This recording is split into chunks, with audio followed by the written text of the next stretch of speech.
월요일 시장 상황과 이번 주 주요 이벤트들을 좀 자세히 들여다보겠습니다. 네, 안녕하세요. 오늘 다우, S&P 500, 나스닥 모두 조금씩 하락 마감했는데요. 네, 맞아요. 겉보기엔 뭐랄까 좀 잠잠해 보이는데 바로 내일 중요한 소비자 물가 지수 CPI 발표가 있잖아요. 그렇죠. 그래서 시장에 좀 긴장감이 느껴지는 것 같습니다. 네, 오늘 저희는 이 조용한 표면 아래에서 어떤 일들이 있었는지 또 이번 주에 뭘 주목해야 할지 그걸 파악하는 게 목표입니다. 좋습니다. 구체적으로 보면 월요일 시장이 다우는 약 0.5%, S&P 500은 0.25% 정도, 그리고 나스닥은 0.3% 정도 하락으로 마감했어요. 네, 수치상으로는 큰 움직임은 아니었죠. 그렇죠. 말씀드린 대로 내일 나올 CPI 데이터에 대한 그 경계 심리가 좀 역력했던 것 같고요. 네, 그리고 이번 주 후반에는 또 소매 판매 지표도 나오고 소비자 심리 지수도 발표 예정이죠. 아, 줄줄이 있네요. 네, 그래서 연준이 이걸 보고 9월에 어떤 결정을 내릴지 다들 주목하고 있는 상황입니다.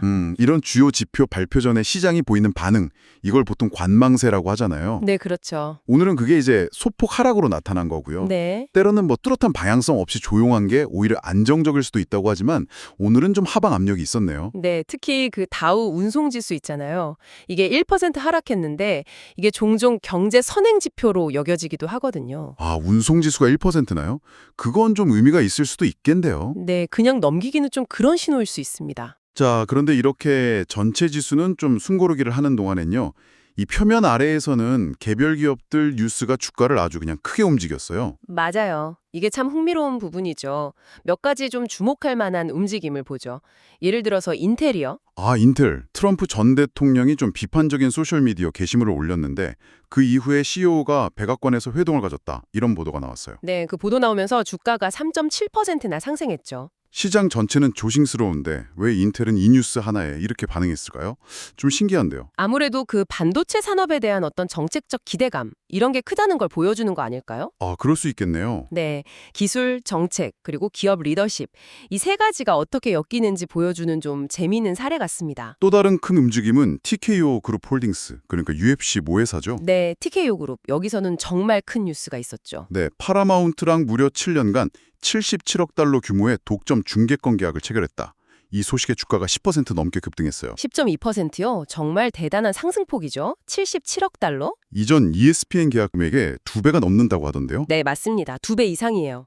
이게 뭘 의미하냐면 스트리밍 시대에 이 라이브 스포츠 콘텐츠의 가치가 얼마나 높아지고 있는지 그걸 아주 단적으로 보여주는 거죠. 와, 정말 그렇네요. 근데 진짜 극적인 움직임은 따로 있었죠. 마리화나 관련주들. 아, 맞아요. 틸레이 같은 주식. 이건 정말. 네, 틸레이. 트럼프 전 대통령이 마리화나를 덜 위험한 약물로 재분류하는 걸 고려 중이다. 이런 보도 하나예요. 네, 그 보도 하나에 무려 42%나 폭등했습니다. 42%요? 42%? 이건 정말 엄청난데요? 아니 근데 아직 확정된 것도 아니고 고려 중이라는 소식인데 시장이 너무 과민하게 반응한 거 아닐까요? 글쎄요, 충분히 그렇게 볼 수 있죠. 이게 바로 그런 잠재적인 뉴스, 아직 확인되지 않은 정보에 시장이 얼마나 민감하게 반응하는지를 보여주는 사례거든요. 아, 현재 시장 심리가 기대감이나 어떤 추측에 좀 많이 좌우되고 있다는 뜻일 수도 있겠네요. 네, 맞아요. 그래서 이런 걸 볼 때는 한 번쯤 숨을 고르고 이게 정말 펀다멘털에 기반한 건지 생각해 볼 필요가 있죠. 비슷한 맥락에서 페니메이랑 프레디맥 주가도 좀 눈에 띄는데요. 아, 그 2008년 금융위기 때 정부 관리 체제에 들어갔던 두 기관 말씀이시죠? 네, 맞습니다. 금요일에도 많이 올랐는데 오늘도 15%나 상승하면서 정부 관리체제 들어간 이후로 최고가를 기록했어요. 와, 이것도 심상치 않은데요? 뭔가 변화의 조짐 같은 게 있는 걸까요? 그럴 가능성이 있죠. 이게 앞으로 금융 시스템이나 주택시장 정책에 어떤 변화가 있을 수 있다는 기대를 반영하는 건지 아니면 금융부문 구조조정 관련 이야기가 뭔가 진행 중인 건지 계속 좀 지켜봐야 할 것 같습니다. 그렇군요. 아, 그리고 고프로 실적도 나왔었죠? 네, 고프로도요. 매출은 좀 줄었는데 주당 손실 폭은 예상보다는 적었다고요. 시간 외의 거래에서 조금 올랐다고 하던데 네, 소폭 상승했죠. 이것도 뭐랄까 이번 주 소매 판매 지표 발표 앞두고 소비 심리에 대한 또 다른 좀 엇갈린 신호 이렇게 볼 수도 있을까요? 그럴 수 있습니다.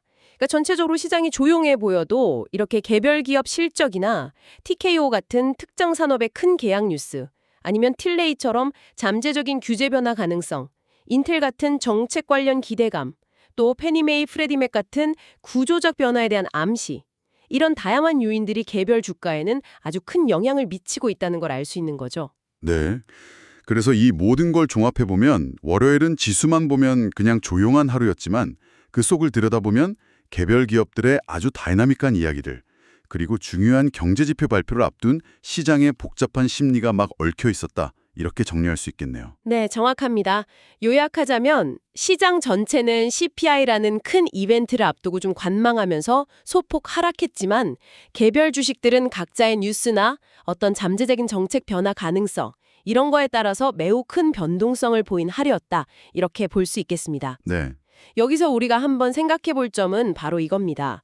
여러분, 마리화나 재분류 가능성이나 인텔 CEO 회동 보도처럼 아직 확정되지 않은 말 그대로 잠재적인 뉴스에 시장이 이렇게 민감하게 크게 반응하는 걸 보면요. 네. 현재 주가 가치 평가가 과연 실제 확인된 기업의 펀더멘털에 기반한 것일까?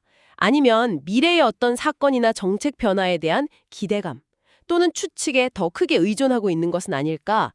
이런 질문을 던져볼 수 있다는 거죠. 아, 정말 중요한 지적이네요. 펀더멘털이냐, 기대감이냐. 네. 그래서 이번 주에 발표될 CPI, 소매 판매 같은 여러 경제 지표들을 확인하시면서 방금 말씀드린 이 질문을 좀 염두에 두시면 시장을 더 깊이 이해하시는 데 도움이 될 거라고 생각합니다.